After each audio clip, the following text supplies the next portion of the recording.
Before we get started in this video, I just want to highlight a couple of things. Most importantly, that I'm recording this video in July of 2023, which means that there could have been some changes or alterations to this project since I've made this video, but maybe they were just minor enough that I didn't feel the need to re-record it.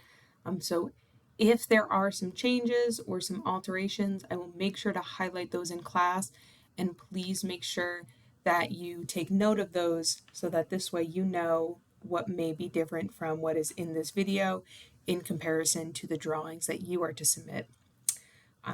The next thing that I'm going to want to also make note of is that this tutorial video is not going to be a 100% step-by-step walkthrough for the entire project, but rather it's going to explain the building in a fair amount of detail and also go over how to lay out the floor plan, how to lay out the foundations, starting your elevations, starting your section view. So while I'll go through a fair amount of it, there is going to be some legwork that you are going to have to do on your own and some calculations you'll have to do yourself too. But hopefully it'll be a helpful tutorial for you to get the gist of what's going on and help you get started, especially because this is often an assignment where it seems really overwhelming at first and you're not sure where to start. First thing to, as we jump in now, first thing to really pay attention to is these 3 PDF files that you're being provided within the assignment. So one of them is a set of instructions for the project. I'm just going to download it. The other is a set of the drawings that you are recreating, but it is done in it as a color copy. So what the color copy is doing is it's showing the different layers that you'll want to have everything applied within, and then the line weights as well. So this is also a copy of the drawings you're recreating, but printed out in a black and white copy so that this way we're able to see the line weights or the heaviness of each line within them. So you want to make sure you have all of those files downloaded. We'll get to this template file, this DWT file, in just a moment after we go over the building.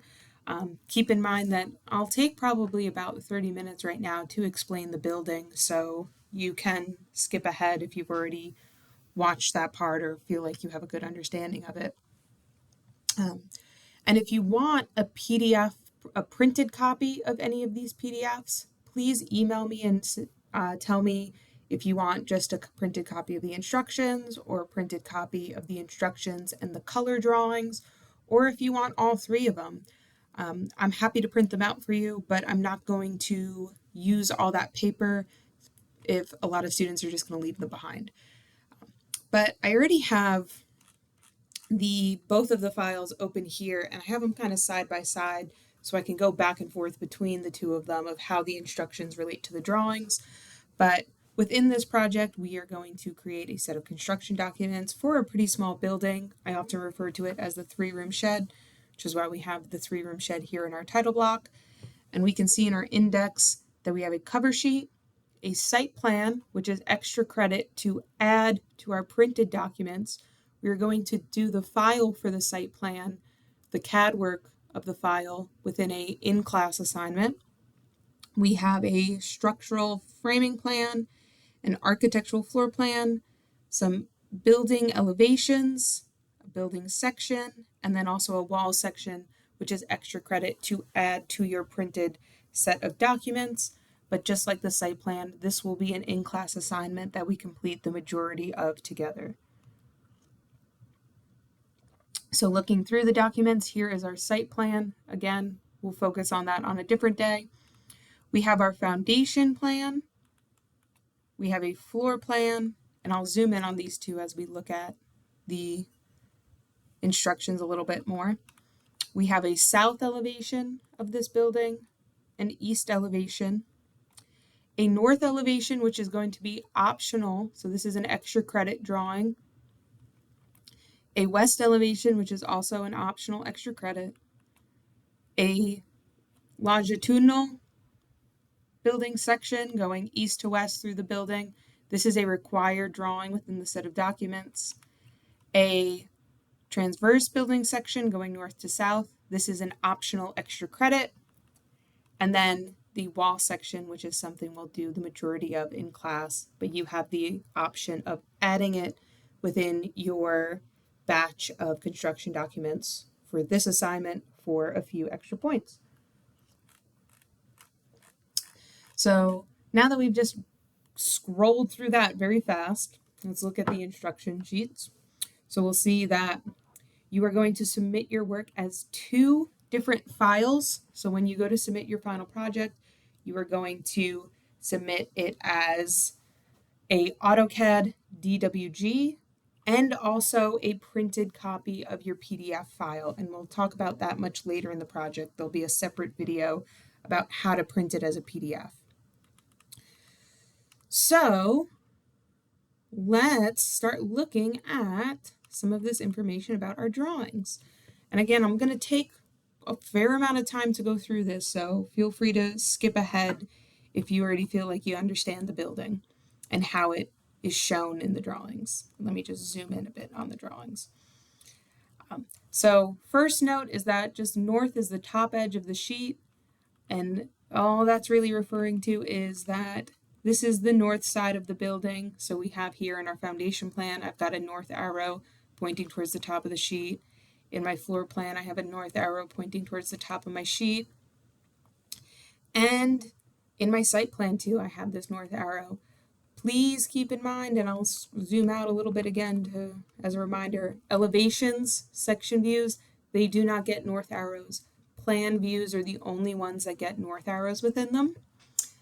And then our next piece of notes are all dedicated to the floor plan and the locations of all of the features within the floor plan. So we'll go to that one and zoom in a little bit.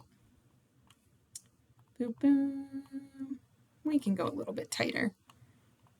There we go. Okay, that'll be enough. Maybe a little bit up. Okay, that'll be good. So notes with our floor plan is just it's stating that the typical cut above the top of the floor deck, we're sitting at 4 feet. This is going to allow us to be able to see these windows and these doors. So these are all the symbols for our windows. And then we also have our little symbols for our doors and our cased openings and where they're swinging. Not a crucial thing to keep in mind, but just something to always kind of note of where exactly is that floor plan cut happening.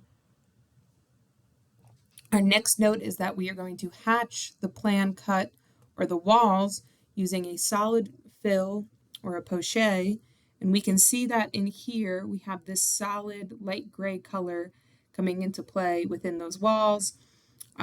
So that's going to be key, and also making sure that we're paying attention to the layer that we're doing that solid fill in is going to be pretty important. Next, our building footprint is 24 feet by 12 foot. So 12 foot by 24 foot is kind of the overall footprint of this building. Originally within this project, we had just the 12 by 24, and then in a part 2, we added on this extension. In this case, we're just going to start with, we're not going to have an addition, we're just going to have the final product as our starting point. But 12 foot by 24 foot, and the key thing to keep in mind here is that it's going from the outside face of stud to the outside face of stud.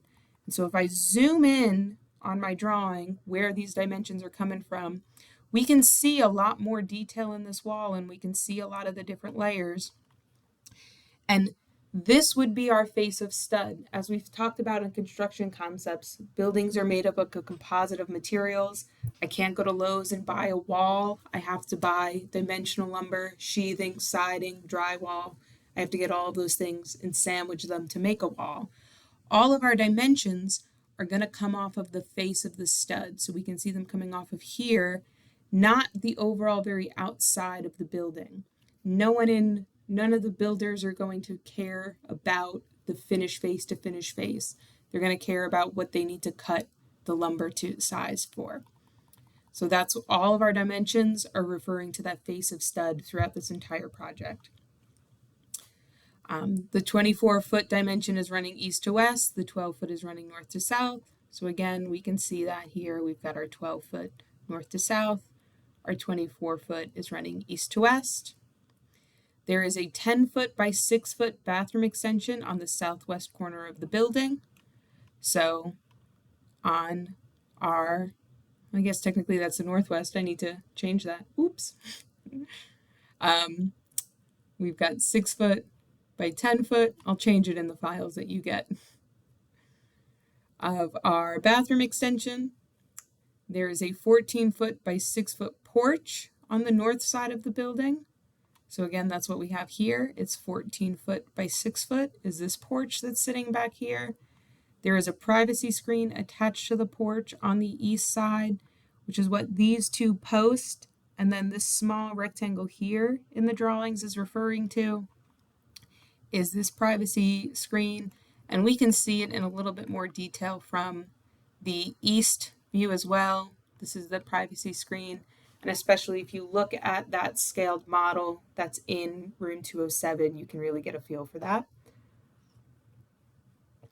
And then lastly of note is that the exterior walls are always following the building footprint dimensions. So again, from the face of stud, all of those are coming from that factor within our building.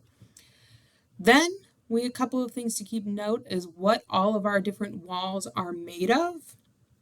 So our exterior walls are tagged in the floor plan as wall type A. So we can see anytime we have this diamond shape here with a letter in it, that's what it's referring to. And our exterior walls in total are 7 1/4 inches thick, and they are composed of a 1x6 vertical wood siding over a 1/2 inch piece of plywood sheathing, over a 2x6 wall stud that is spaced 16 inches on center, and then a 1/2 inch piece of gypsum wallboard or drywall. So one thing to keep in mind with that of how we get the 7 1/4 is that we are working with actual dimensions instead of nominal. So the 1x6 is actually 3/4 of an inch thick and 5 1/2 wide. Plywood sheathing is an engineered material, so it's going to stay at a 1/2 inch. The 2x6, its actual dimensions are 1 1/2 by 5 1/2. And then the gypsum wallboard again is an engineered material, so it's going to stay a 1/2 inch. So when we look at our wall here, we have that 3/4 inch for our siding. We have our 1/2 inch for our sheathing, 5 1/2 for our wall studs or our framing, and then another 1/2 inch for our gypsum wallboard.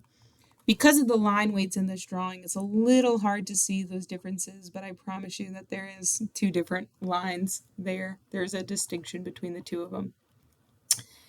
Then for our interior partition wall, which is labeled as wall type B, this is made out of 1/2 inch gypsum wallboard over a 2x4 wall stud that's spaced 16 inches on center, and then another 1/2 inch piece of gypsum wallboard. So this is a wall type B. It only exists in one place within this drawing, and it's right here. And so it's 1/2 inch gypsum wallboard. Our framing is 3 1/2 wide, because keep in mind a 2x4 is 1 1/2 by 3 1/2, and then the piece of gypsum wallboard on the other side is a 1/2 inch as well. So in total, this wall is 4 1/2 thick. And then our interior plumbing wall, which is wall type D, and we have that existing in one place as well in our drawing, is framed of 1/2 inch gypsum wallboard over a 2x6 wall stud over a 1/2 inch piece of gypsum wallboard. And so in total, it's 6 1/2. And we can remember that the 2x6 is 1 1/2 by 5 1/2. Drywall would just remain as those 1/2 inch in total. Next thing of note is that all of our windows, doors, and cased openings are 3 feet wide. So every single opening in this building is 3 feet wide. We have one door on the south facade. The center of this door is 4 feet from the outside of the face of the east stud wall. So if I come over, it's talking about this door on the south. From the face of the stud, 4 feet over is this opening, and then this opening is 3 feet wide. So 1.5 feet in either direction, or 18 inches in either direction. All of our doors and windows are also tagged with this numbering system here, which you saw briefly in our first AutoCAD practice. So it's saying that it's 3 foot 0 inches wide, 6 foot 8 inches tall. This window is 3 foot 0 inches wide, 4 foot 8 inches tall. And then we have another window type here in the bathroom that's 3 foot 0 inches wide, 1 foot 6 inches tall. So they're all tagged in the drawing plan with those text boxes. On this door, there is a 6 foot wide, 4 foot deep porch centered on it. And so that's what we're seeing right here is this porch is 6 foot wide. And if I scroll over a bit, we can see this dimension here saying that it's 4 foot deep. And there are 2 6 foot wide, 1 foot deep steps on the south side of the porch. So that is what we're seeing right here. These are 2 steps. Those hidden lines are referring to something called the toe height or the toe length. And so again, if I scroll to one of the side elevations, we can see ever so slightly, if I zoom in, these lines are not straight. And if you look at any kind of poured concrete steps, you'll see, or cast in place steps, you'll see that they do have that little slight slant to them. So it's 1 foot from here to here, but if I was looking at it straight from above, this back edge is ever so slightly hidden from this top part. So it's just something that we'll consider, and I'll show you how to go about doing that in the practices when we get to them.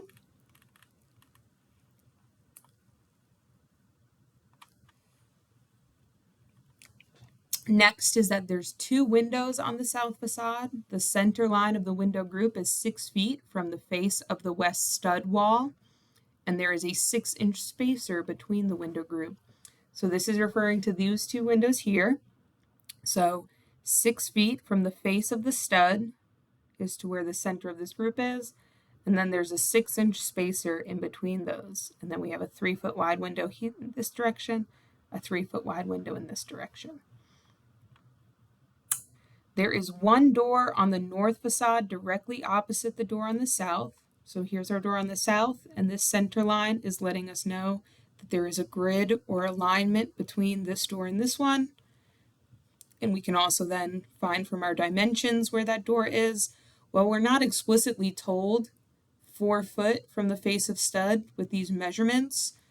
If we know the whole building is 24, and we know from here to here is 20, because 10 plus 10 is 20, we could do 24 minus 20, and we could figure that out from there.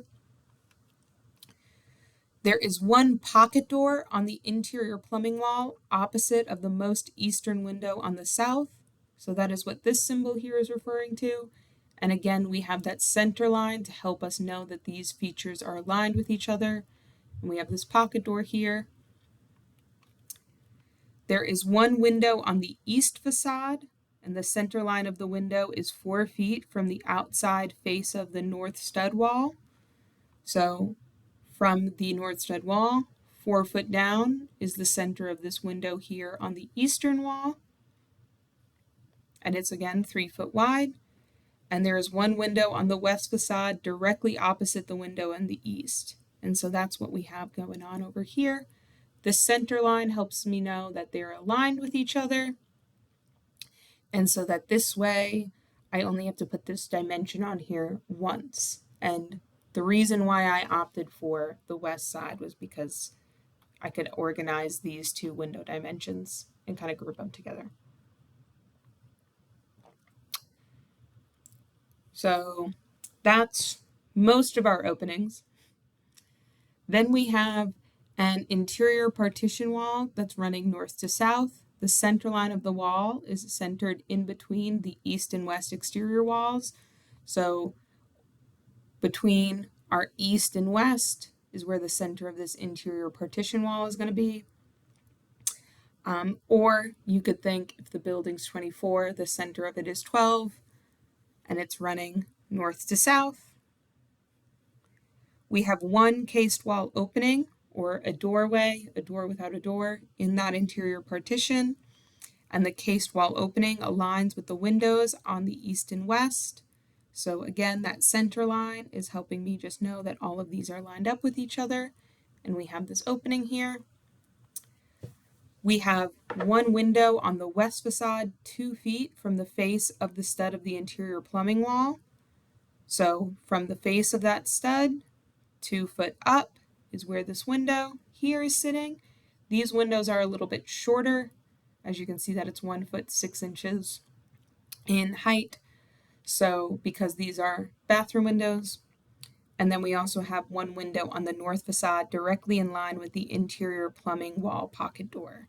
So we have a window here. Again, we have that center line to let us know that these are all in line with each other for our drawing. So that's kind of explaining where all of the pieces of this building are, what the building's made of, and where everything is going to be going in here.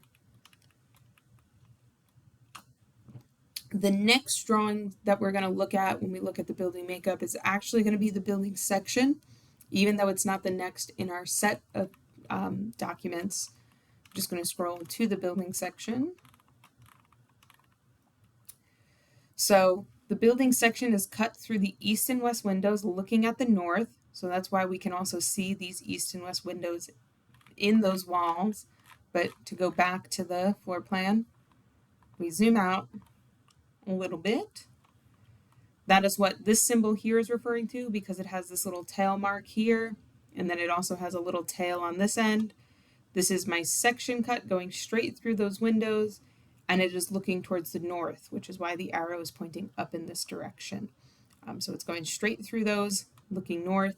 The model that is in room 207 is also just a physical model of this same view that we're looking at here. So next that we'll note is that we want to hatch the section cut, the walls, the floor, and the roof using a solid fill pattern or a poché. Our foundation wall, which is labeled as wall type C in our drawings, and the footing are made of the wall being 8-inch wide, 2 foot 8 inch tall CMU foundation wall, supported by a 2 foot wide, 1 foot deep cast in place concrete footing. Now in a wall section, we would show the different hatches for those different materials. In a building section, because we're going to do this at the same scale we do the floor plan at, we don't need all of the detail for the materials, so we just fill it in with a solid fill. Also, one thing of note is that while CMUs do have actual versus nominal dimensions like lumber, in a set of drawings like this one, we would actually just use the nominal amount and just make our foundation 8 inches wide, and the same thing in the foundation plan. So our foundation is 8 inches wide, and from the very top to the bottom of the foundation wall is 2 foot 8 inches deep, and then it's supported by a 2 foot wide, 1 foot deep cast in place concrete footing. The finish grade is 6 inches below the top of the CMU foundation wall. So from the top of the foundation wall, 6 inches down is where this finish grade line sits on either side.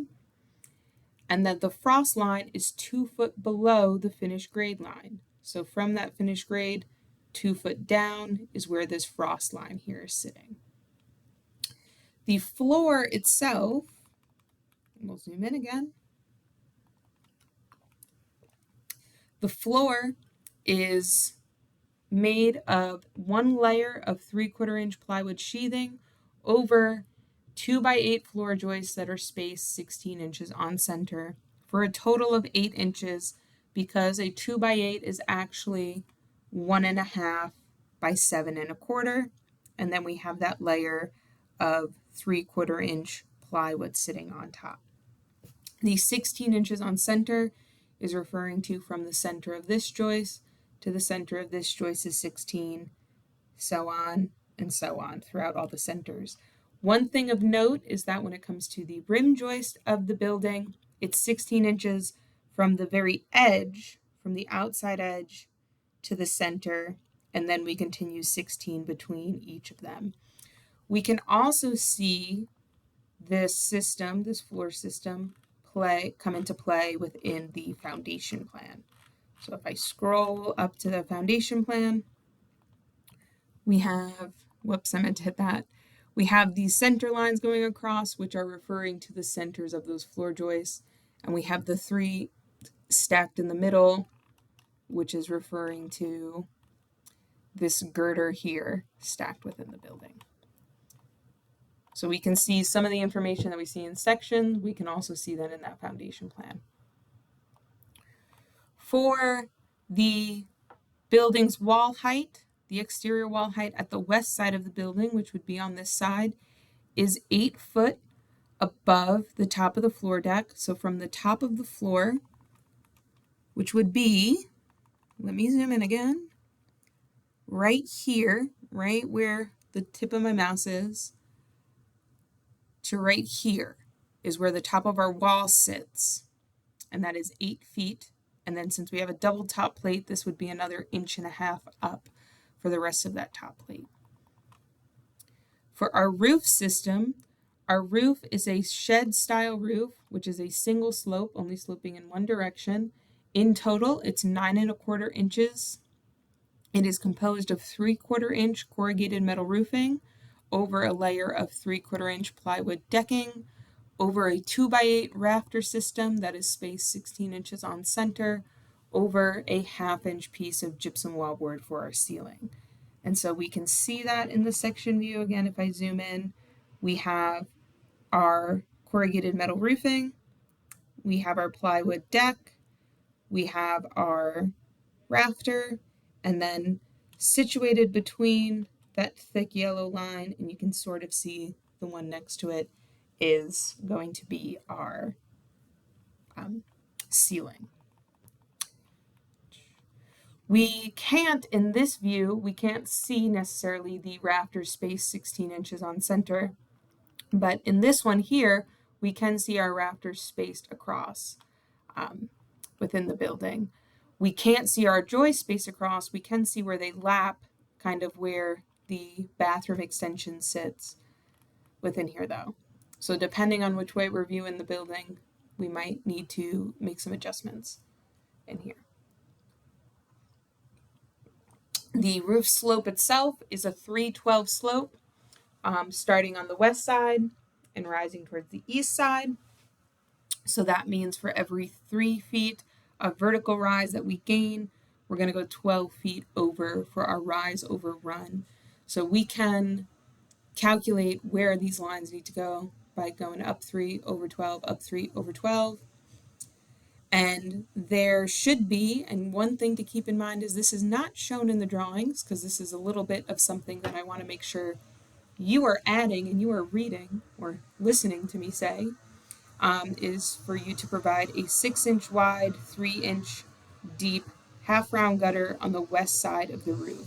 So this is something that should be shown within the north elevation and the south elevation of here. Lastly, in these notes for this section, but we can look at it within the elevation too, is that all windows, doors, and cased opening headers should be 6 foot 8 inches above the top of the floor deck. So all of these have a height of 6 foot 8. One thing to note, if I zoom in on the window, this is referring to this measurement here. Okay, so it's not overall here. This is the trim of the building. So when we're talking about the 6 foot 8, we're talking about this here for our 6 foot 8 in height, is this one here. I know it's a little hard because my cursor dances around to see what I'm pointing to. We can see that in the section still as well for where from the top of the floor to where our window sits and the headers of our door, of our cased opening, of our pocket door into the bathroom, and this window as well. All of the window sills should be 2 foot above the top of the floor deck, and this is with the exception of the bathroom windows. So the bathroom windows we can see in the west elevation, they share that same header, but because these are only 1 foot or 1 foot 6, we're just going to go down then based on that height. You are not being provided blocks for these windows, so you're going to have to figure out how to take the existing windows you're being given and how to create them into these new smaller windows. For your building elevations, the elevations are to be of the south and the east building facades, and refer to the plan and section information to help complete those drawings. Approximate solid panel doors, double hung windows, and trim using a 1x4 board. So keep in mind nominal versus actual. So those trims would be 3.5 wide around all of the openings, and then our vertical siding, which is 1x6, to be shown completely on the elevations with approximately spaced distances. And later on in the instructions, it'll tell you the exact spacing for those. Then, before we jump into the AutoCAD stuff, I know it's a lot of preamble, but I want to make sure we understand the building before we start jumping into creating it. All of your line work and hatch patterns should be on the appropriate layers. So we'll look at those layers once we jump into there, and you can also look at the layer properties manager, as well as this file here is the copy of the exact same drawings that we were just looking at, but they're printed in color so you can understand the layers a little bit more within them. Your annotation scale for model space and paper space should be set to 1/4 inch equals a foot. Your model space in the template file has already been set, and later in the course when we go over printing and plotting, I will show you how to set your annotation scale in paper space. I want you to really study and look at the existing drawing sets, both this CAD layers and the CAD line weights, and read all of the information about the drawing views below, as well as the ones above, to know that you are coordinating the drawings properly, and that all of the dimensional information that's provided in this drawings is for the convention of wood frame buildings. So that's the face of framing, or the center of any interior walls and the centers of openings. Again, for our wall types, just to make sure we fully understand them, all of the wall types tagged as A are exterior walls, which are made up of siding, oversheathing, our wall frame, and then 1/2 inch gypsum wall board, which is 7 1/4 in total because we're using actual instead of nominal. Our interior partition is 1/2 inch gypsum wall board on a 2x4 on both sides. In total, it's 4.5. Our foundation wall, which we can see in here, is tagged as wall type C. Do I have it as D in there? Did I not? I think I might have only changed it. Oops. Well, I'll change it then again on the ones I give you. See, I'm finding my mistakes, which is kind of good. Wall type C is our foundation wall. And so that is made of our 8x8x16 concrete masonry units. And while their actual dimension is 7 5/8, in our foundation plan, we will just make them 8 inches thick as that typical, which is why they're labeled as typical here. And then wall type D, our interior plumbing wall, is 1/2 inch gypsum wall board on a 2x6. One thing you may note too in these instructions is I kind of show gypsum wall board a few different ways, and that's partially because I want you to get familiar with whenever you see that acronym, no matter how it's written, you immediately know that it's talking about drywall. For our floor types, our floor is comprised of the 3/4 inch plywood decking on a 2x8 floor joist, 16 inches on center. And then for our roof, it is 3/4 inch corrugated metal roofing over 3/4 inch plywood decking over a 2x8, which then has a 1/2 inch piece of gypsum wallboard on the inside for our ceiling. And so we then have our floor tagged as type 1 and our roof tagged as type 2 within all of our different tags. Few last notes on the drawings then before we start. So looking at our foundation view, which is the first in the drawing set, but it won't be the first one we draw. So it's telling you to look at sheet S101 and reference the drawing 01 foundation framing. Within this drawing, we're going to use a couple of the different layers that are called A line and then the layer A AutoCAD.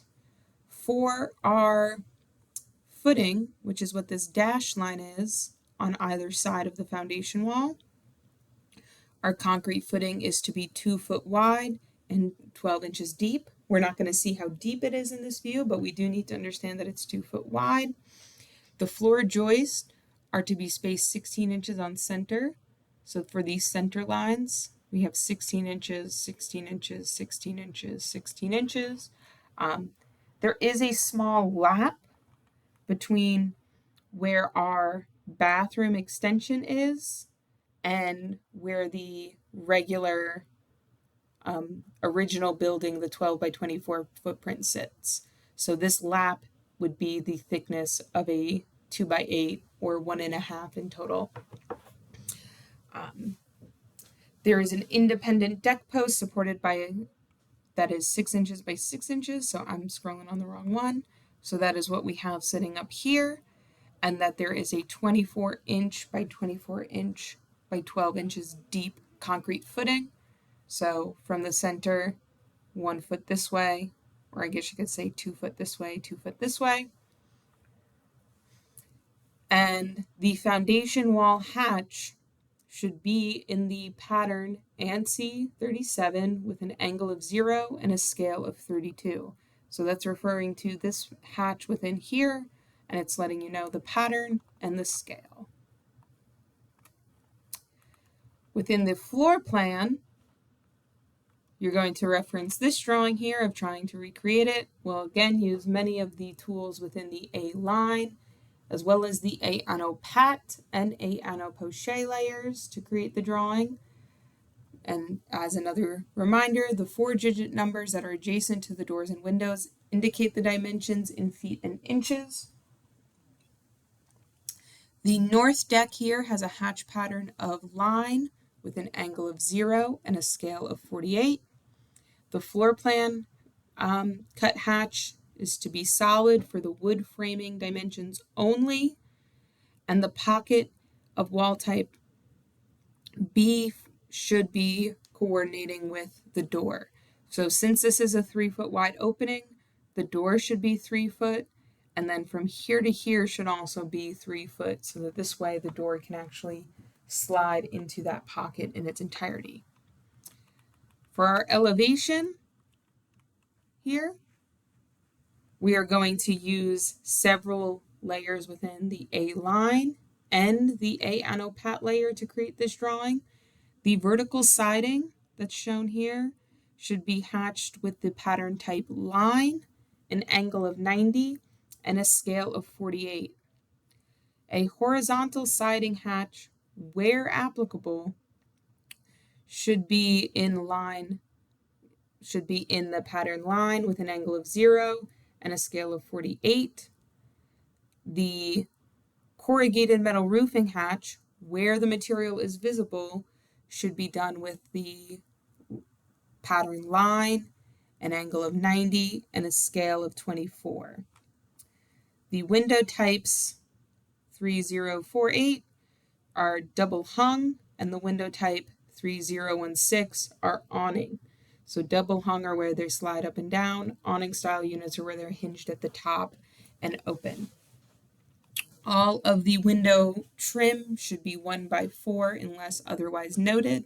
And so we'll look at what some of these patterns are referring to here, because when we look at the south view, only this pattern here of just line with an angle of 90 is visible. The horizontal siding hatch is why it's listed as here as where applicable, because it's not actually shown in this view. And the same thing with the roofing material. We can't see the roofing material in this view either. The east elevation, also we can only just see vertical hatch here. We can't see anything to do with the roofing material, and we can't see any of that horizontal siding, but we're still going to be using the same layers, and we'll still be using the same hatch patterns throughout this drawing.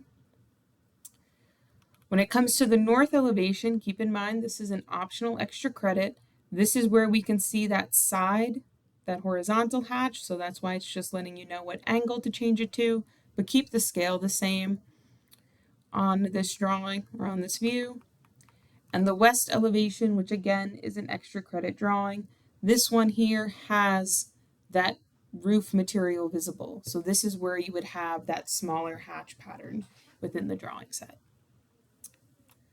For the longitudinal section or the east to west section, you're going to reference this drawing right here using the several different layers within the A-line system, as well as the A-anneau-poché layers to help create this drawing. A few notes is that the crawl space finish grade line is 8 inches above the top of the footing, or we can think of that too as the frost line being 2 foot underneath. So if you wanted to measure 8 inches up for this, or if you wanted to measure 2 foot down for this, I've described it in 2 different ways. Either one would get you the same end result. Indicate basic framing components in the section cut as provided in the drawings. So we have, for instance, within this wall, we went over the floor joists, but then we also have like this bottom plate sitting on top of the floor deck. We have our sill plate sitting underneath the window. We have our header built out above our window. We have our double top plate. We have our fascia board. Same thing then if I look at my top of the door here, I've got a 2x4 and 2x6s and another 2x4 to frame a header over this opening. I've got that double top plate. I've got this line here of this lap between these two framing members. And then again on this side, we've got a double top plate sitting at that 8 foot, 1.5, and then an additional double top plate here and another fascia board here.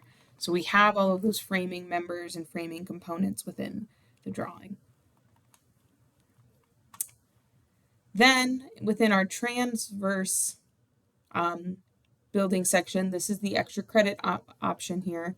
So you'll reference the drawing on page 302.